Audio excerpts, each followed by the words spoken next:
Hello, Raptors Nation. Sean Davis here for the Raptors Nation, your home for everything Raptors. The Raptors, some news is starting to pick up in terms of potential coaching hires and new roster fits for next year's team. So we're going to dive into all of that in today's show. Before we get on to all that, quick reminder, please do subscribe right here to the Raptors Ace YouTube channel. Ring that post notification bell as well, especially as we creep forward towards draft night. It's going to be a ton of fun. I know I'm doing... I have a complete draft board that I'll start sharing of graded prospects. I'm going to grade, I believe, over 100 players. That's the goal this year. I think I got the top 75 down last year. So goal is over 100. And the lottery is, I think, a little over a week away now. So the plan is on draft night, I'll immediately record my reaction to who would be some great fits for the Raptors. I think right now they're projected to get 12th. Or 13th, I believe. Or 13th. Yeah. So somehow, if the Raptors, can you imagine if the Raptors get inside like the top 8? Even the top 10 would be a dream. Yeah. But should be fun. Either way. All right. Yeah, Joining me as always. That would be a pipe dream if the Raptors can strike gold again in the lottery. Obviously, they did a couple seasons ago with Barnes. So yeah. Round 2. Go ahead. Let's do it again. Joining me as always, friend of the show, or not even friend of the show, friend in general, and then co-host of the show. Geez, Sean. Luca Rosano. Luca, how you doing, man? And some news starting to pick up with the Raptors. Yeah, things are starting to creep to the surface here. It's been a little bit of a slow period in terms of the concrete news. Obviously, we're a couple weeks removed from Nick Nurse getting fired. There's been some other shuffling amongst head coaches. Budenholzer got fired a couple days ago, which a little surprising. I'm sure we'll touch on that when we talk about the coaching stuff. But yeah, there's been just a whole lot of news and rumors that has come along here. And I guess we could start with one bit of news. It wasn't reported by any credited reporter or a legit source. It was just one of the speculated rumors that I guess us fans make, and that involves Dillon Brooks. As Dillon Brooks has been a hot topic. Obviously, the report came out that Shams said the Grizzlies don't have intentions of bringing him back, and now the question is, where's Dillon Brooks going to play basketball next? I know a lot of people have been poking fun at him, saying like the Shanghai Sharks or he's out of the league. You've been one of those people. I've been one of those people. Yeah, I definitely made that meme. But I feel like where we get along, Sean, is the fact that we're not a fan of Dillon Brooks. So that is why when Dillon Brooks' name got all of a sudden paired with the Raptors as a potential fit, I was not a fan of this whatsoever. So we'll begin with that. I mean, Dillon Brooks to the Toronto Raptors, some people like it. I don't like it at all for a number of different reasons. Dillon Brooks, the dude can't shoot. Like, the Raptors don't need another guy who can shoot.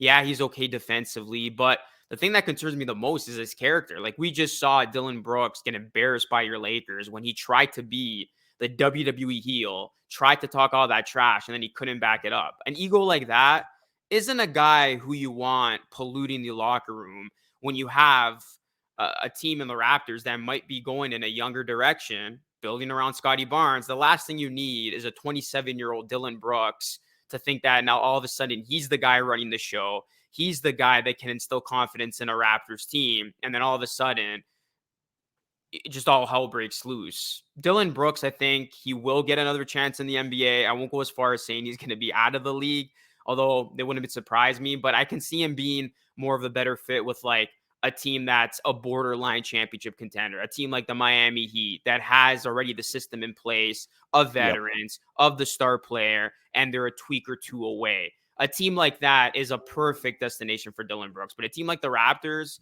that in all likelihood, it's looking more and more by the day that they could be headed for a rebuild, he's not a piece of the young puzzle that you want to build here. So, yeah, I'm a big advocate of being against Dillon Brooks coming to Toronto. I don't think it's a good idea whatsoever. Yeah, I'm in agreement with you there. For multiple reasons. I think the biggest one, outside the fact that what you just said, but this kind of plays into actually your point. He makes more sense if Nick Nurse was the head coach, not because of like anything schematically, but for the reasons you said, like, hey, look, is he the best guy in the locker room? Because, you're building around a young group of guys, OG, Scotty, Jakob's still on the younger side, I believe, and then a top 14, a lottery draft pick, and some other things, obviously. But more than likely, you're going to be bringing in a rookie head coach, unless you go the Budenholzer route, which would be interesting. Unless you go the Budenholzer route, you're more than likely, or Kenny Atkinson, you're going to get a rookie head coach. We'll talk a little bit more about that in a second. So, like, is that the guy you want in that locker room? I can see, and I'm gonna play devil's advocate here. I can kind of see the vision, like a very, very tiny bit on why Dillon Brooks makes some sense. You would have to really pull back the curtain and say, okay, I know he's been really bad for the past 2 years, but is he that bad from three to where you don't guard him? Because you go back to the 20 to 21 season, so the year after the bubble, Dillon Brooks in a playoff series against the number one seed Utah Jazz was legitimately, if not their best player, definitely their second best player in a playoff series for Memphis. He was a legitimate 3-and-D guy. I think you might have undersold his defense, but I think he's still a really good defender. But like you said, he just talks way too much. And even like the WWE heel stuff, he's not even a good heel because he tried to do a babyface turn by saying, "Oh, poor me, you guys are making me the villain." Yeah, no, nobody's making you the villain. You're making yourself. I think he literally said verbatim, "Oh, I like being the villain. I poke bears and roar and like, bro, no." So not only is it not the best idea to have in your locker room, not only is I don't think a good fit for a rookie head coach.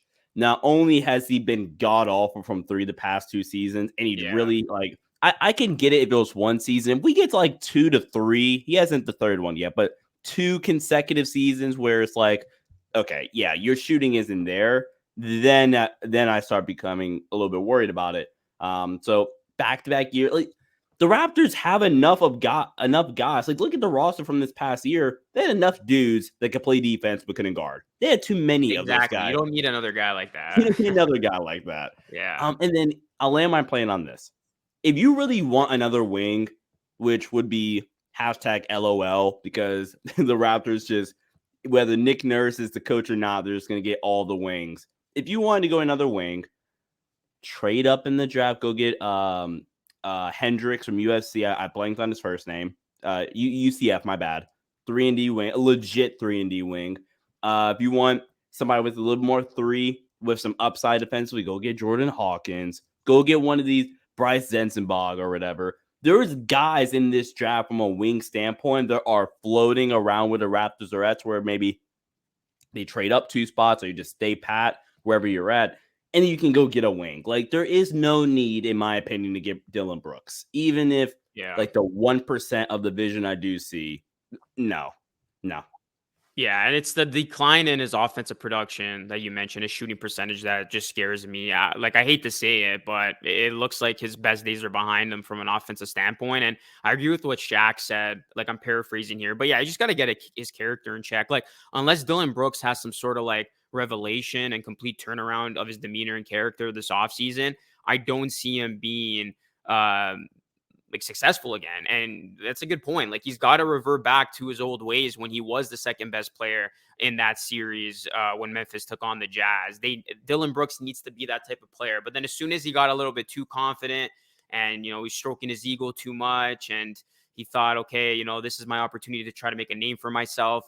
And it just went the other way. Like that was just a disaster for him. And again, yeah, it's just about circumstances and situations. If the Raptors were coming off being the 4th seed and they just got eliminated from the second round and, Van Vliet, Siakam were thriving. And it was just a much different situation where you knew deep in your gut, this Raptors team is still in it to win it with this core. Then yeah, a guy like this makes perfect sense. You add in another guy, it's toughness, a defender, but the Raptors just are coming off an abomination of a season, which, like you said, you don't need another guy who can defend very well but can't shoot. So, yeah, considering this team's headed for reconstruction, you don't want Dillon Brooks to be a part of that reconstruction. Really quickly, that playoff series we're mentioning, Dillon Brooks, 25.8 points, 4.2 boards, about a steal and a half a game. That's crazy. Only 1.8 turnovers on 51% shooting and 40% from three on insane volume, by the way. He shot 19 shots in that series, and he shot 4 threes a game in that first round series. And didn't they bring him to like, what was the series, 6? 5, but it was like a 5. competitive 5. I think they Yeah. won game 1, if I recall. And I thought that series was going to be really, really good. Now, it only went 5 games, but that series was still competitive.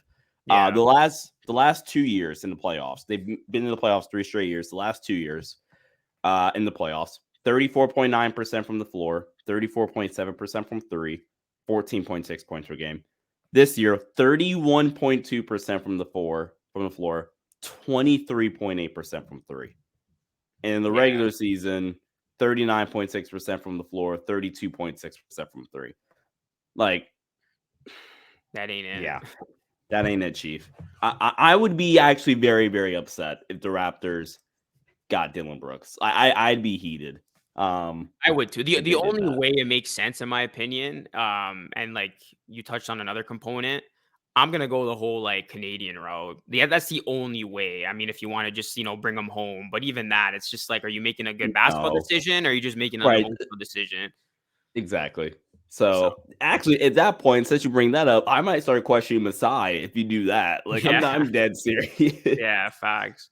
Oh man. And speaking of player news, Gary Trent Jr., who we've kind of been on the fence about in recent weeks, and not recent weeks, throughout the entire damn season, let's be completely honest. We've been on the fence about Gary, where the good moments, which is like you get a month and a half max of really good Gary Trent Jr., and you're like, okay, this guy can be a key piece going forward. And then you just have immediately after that, like a 12-game stretch where Gary Trent Jr. offensively isn't playable. Isn't playable from the standpoint of he's just too damn inefficient. There was a report, I believe, from Eric Pincus, a Bleacher Report, stating that, I'm paraphrasing, that it's unlikely, I believe, Luca, that Gary Trent Jr. and the Raptors are going to make a extension this summer and renew his contract. And so it seems to be that Gary Trent Jr.'s days in Toronto are over. Still only 24 years old, if I recall correctly. I definitely think Gary is a player that he's another guy, and I think about it, that like a borderline championship team would take the gamble. I don't want to say gamble, because I don't think he's a gamble. He's a gamble, but I think it's a different type of gamble, right? I think Gary Trent Jr.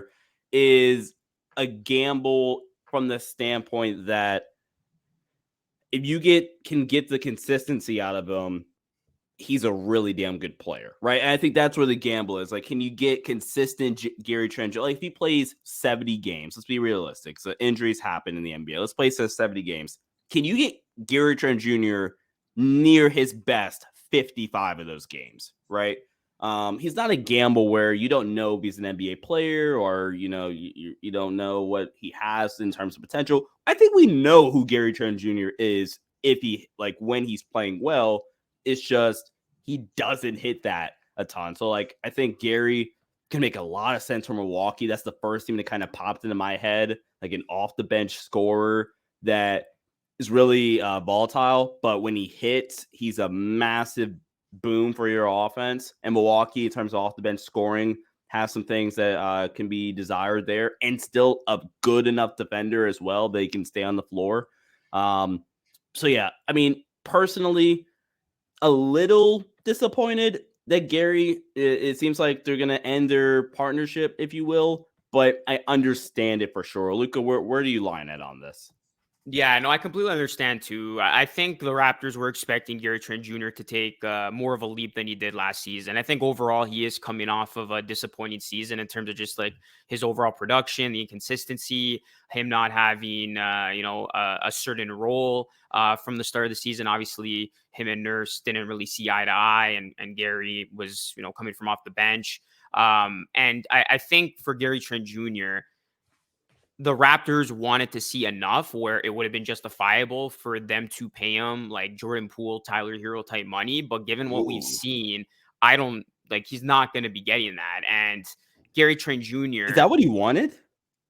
I read an article, like leak sources were expecting him to maybe land in that ballpark, and yeah, that he like was expecting that, but obviously I don't think he'll get that. But maybe a team overpays, but like Masai, obviously he a didn't pay like massive. Yeah, go yeah, ahead. he didn't play up to that standard at all. I mean, you can make a case like Jordan Poole's not, playing up to his standard, Sure. but at least he played well enough to get that contract. Gary didn't show enough to warrant that. And yeah, you just look at Gary Trent Jr. At the time when the Raptors made the deal, I was one of the biggest like fans of it. I thought the Raptors basically Yeah. traded away Norman Powell for a younger version of Norman Powell who had more upside, but I mean, Sean, right now, like Norman Powell's the better player, and Gary Trent Jr. really hasn't made that leap yet. I know he's still young; he could still potentially make that leap, but it's like they expected his trajectory to surpass Norman Powell at a cheaper price, and right now it doesn't seem like that's the case.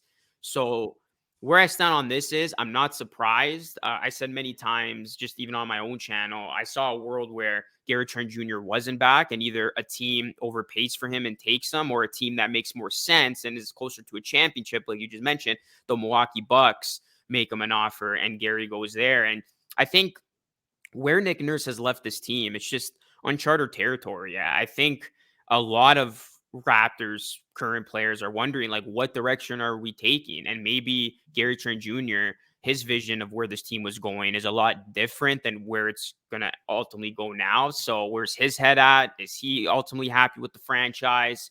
And it just stems back to like the Raptors made this thing harder than it needed to be, right? Like if the Raptors were just honest with themselves going back to the trade deadline and they realized that it was a lost season, this core They has should have tapped did it at the out, deadline. it's maxed out. We're not going to save it by trying to trade for Jakob Poeltl. They should have done everything in their power to get as many assets as they could for a guy like Fred, for a guy like Gary. You didn't trade for Jakob. You wouldn't have Hell, traded for even Jakob. Pascal.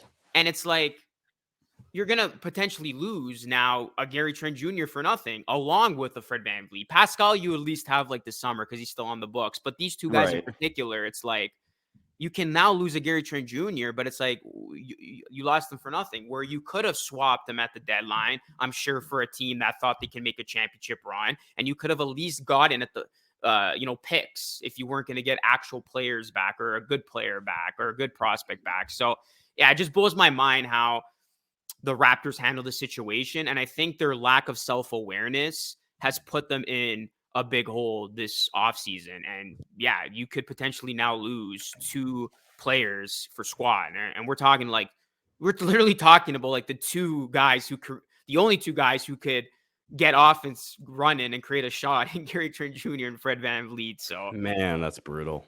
it really is brutal. The Raptors are in a very tough spot. Okay, so I have a couple of points I want to touch about. One about Gary, what about Masai? Because like you keep sending like things out and saying things like that put things into my head. If the Raptors fumble this draft, because like, bro, Yeah. you have to go guard. Like I tried to 100%. say it last year. Like oh man, isn't Andrew Nembhard Canadian too? So you could play off of that like crappy narrative. Bro, I mocked Andrew Nembhard so many freaking times to the Raptors. He is so good. And you go get Christian Coloco to go trade for Jakob Poeltl anyway? Oh, man. So, like, anywho, the last, like, 10 months from an asset management standpoint, a self-awareness standpoint, a roster construction standpoint has been a total botch from the Raptors front office and the organization. If you do not go ahead and take a Keontae George out of Baylor, take a Kassan Wallace out of Kentucky, might be a little bit more realistic, but like a Nick Smith, there's a bunch of other guys. This isn't a draft video, but like, my point is, bro, you man, we're gonna have some rough conversations about Masai because you gotta do something. All right, really, really quick. This is what I would do if I'm Gary Trent Jr. Personally, I'm not going after. Again, it's not my money. I'm not a millionaire, so I've like who knows how personally you would react if you've had a 4-year, $72 million contract for your whole career. I would go after a prove it deal. I would go after like a 1-year, 15. I don't want to get like just robbed or whatever. Like I'm not gonna take a mid-level exception for $6 million or whatever. 1 year, $13 to $15 million prove it deal. You can make it non-guaranteed if you want to, make about half of it guaranteed or whatever, right? and I go somewhere where I can compete. That needs like a Milwaukee. I don't know what the cap situation is, but like I'm just using them as an example, right? I don't think they can afford it even. They have to clear some cap, especially with the new tax rules. But I go somewhere, take a prove a deal, and prove that, like I said, for a 70 game stretch, I can be consistent for because I think that's this biggest problem. I'm not Yeah. paying Gary Trent Jr. Tyler Hero money. Tyler Hero, give him a bunch of crap whenever, but like for the most part who Tyler Hero is, right? And Yeah. He's a the good the player. the 15 games that you get Tyler Hero at his best, he's a really freaking good player, right? Yeah.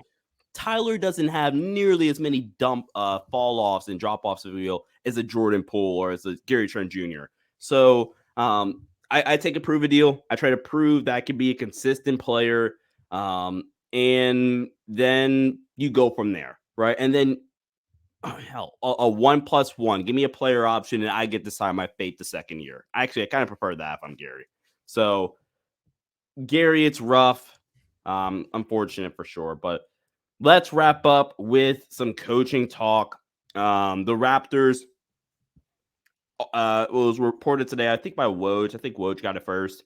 The Raptors are interviewing, his name is blanking me again, the Denver Nuggets assistant head coach. Luke, I know you have the name. What was his name again? I don't have it pulled up here. One sec. Lol. And anywho, Ad lib. there we go. So they are beginning the interviewing process. Another thing that's kind of been tossed out there in recent days, especially since the Budenholzer firing, is Budenholzer to Toronto. First, Luca, really quickly, want to get your thoughts on the firing, and then do you think Budenholzer makes sense for the Raptors? Yeah, so the guy's name is David Adelman. I have it here now. There we go. Denver Nuggets assistant. Yeah, David Adelman. So we'll see what happens with that. But sorry, really quickly, can I just like go one step back for a second? Because Yeah, sure. I wanted to mention one thing about the draft, about like the Christian Koloko and Nemhart. Because I'm looking at this and it's crazy. So the Raptors could have had Jalen Williams, who was drafted at 34. Oh, So that's the one thing. So Nemhart, he actually got taken at 31. So it was 2 picks before the Raptors had a chance. trade So up. if they didn't draft Nemhart, maybe the Raptors would have had a chance for him. But looking at this now, yeah, they literally could have had Jalen Williams at 33. Just throwing that out there. So not only, okay, sure, I'll give you a pass for Nemhard, but like you botched Jalen Williams, J Dub, right? Or like the big Jalen Williams. Talk about the big Jalen Williams, right? Not the guard, right? Oh, okay. My bad. Yeah, I got Okay, confused. okay. Yeah, Yeah. No, my bad. Okay, yeah. There's I totally forgot about the two of them. Yeah. So they didn't get the still that Jalen Williams is a better basketball player than Christian Loco. yeah. In all fairness, he is, and they play the same position. Yeah. So I don't even mind the Koloko pick again. My problem is you do that and then you completely nuke his chances by going to go get Jakob Poeltl. yeah. So now he has to compete with Poeltl, Chris Boucher, Thad Young, Pascal, who steals some 5 minutes every once in a while. Like he's competing with 6 dudes. Yeah. He's not gonna play. Yeah, I'm not as high as I am on Koloko as I was before, but man, oh man, I agree with what you said earlier. It's like this is do or die basically from a drafting perspective from Masai. I know like Scotty Barnes obviously was an amazing pick, but the Raptors lucked out, right, when they moved up because they weren't projected to pick 4th. But at 13, that's when really your drafting skill is going to come into play. But yeah, not to just go back to what you said. So yeah, the Raptors, Shams tweeted out 2 hours ago. They're interviewing Denver Nuggets assistant David Adelman. And of course, this is a wide search that the Raptors are currently in the midst of. Some other names are, obviously Becky Hammond, as she can become the first ever female head coach in the NBA. Atkinson, and several of others. And then obviously the Raptors Charles Lee, I think, was mentioned. Charles Lee. The Raptors are obviously going to interview Adrian Griffin for the head coaching role. Yeah, so the Budenholzer stuff is interesting. I was actually surprised with the Budenholzer thing. And dude, like it's crazy because like it goes to show how tough of an industry or position the head coach is. And it goes back, Dame, I think, brought up a good point. And honestly, I'm in agreement to him. And I'm pretty sure you've mentioned this a ton. It's like, why are these teams so quick to fire a very good head coach? Like 3 of the last 4 NBA champions have now fired their head coach. The Lakers with Frank Vogel, the Raptors with Nick Nurse, the Bucks with Budenholzer. Steve Kerr's not going anywhere. He won it last year. Steve Kerr up next year.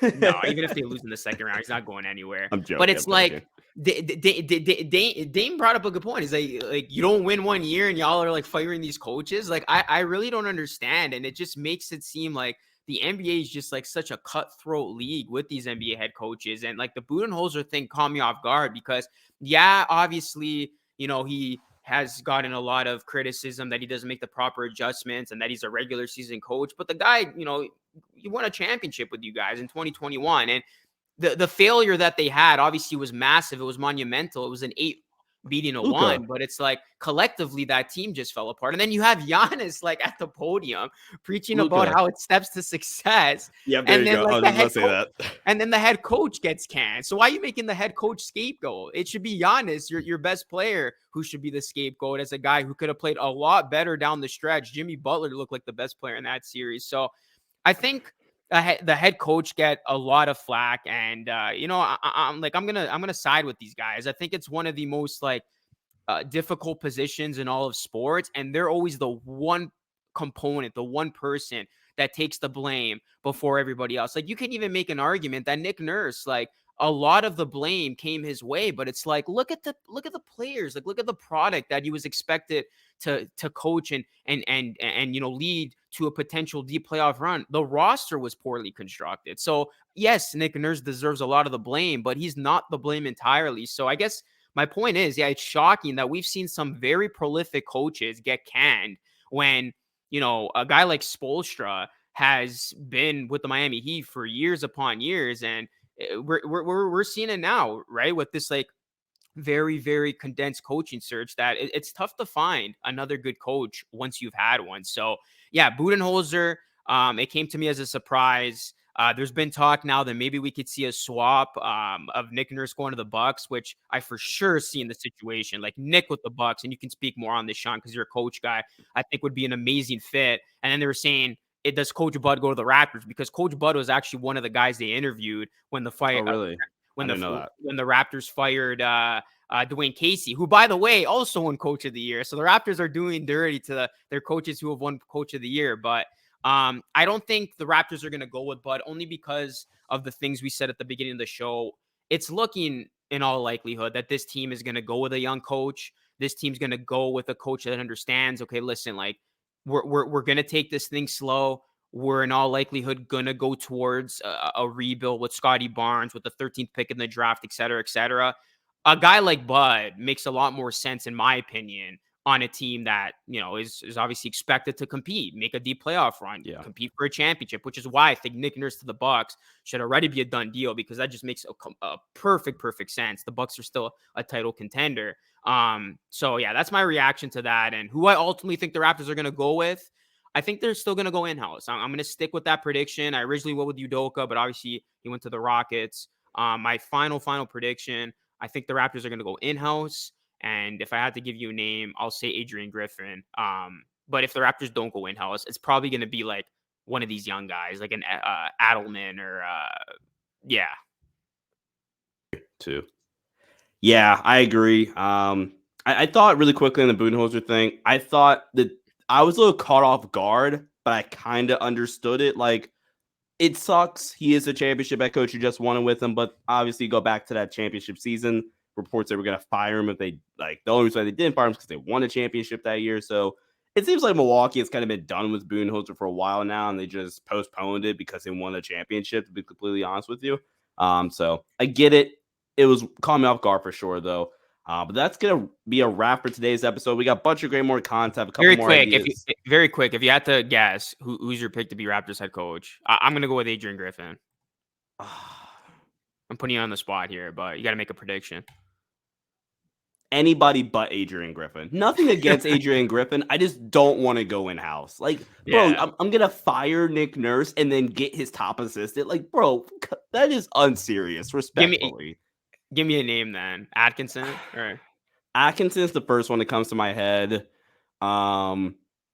David Adelman from Denver makes a ton of sense. If you wind up interviewing Kevin Young from Phoenix, that makes some sense. So any one of those three, that's probably my top three. Just not Adrian Griffin, man. Like, Yeah.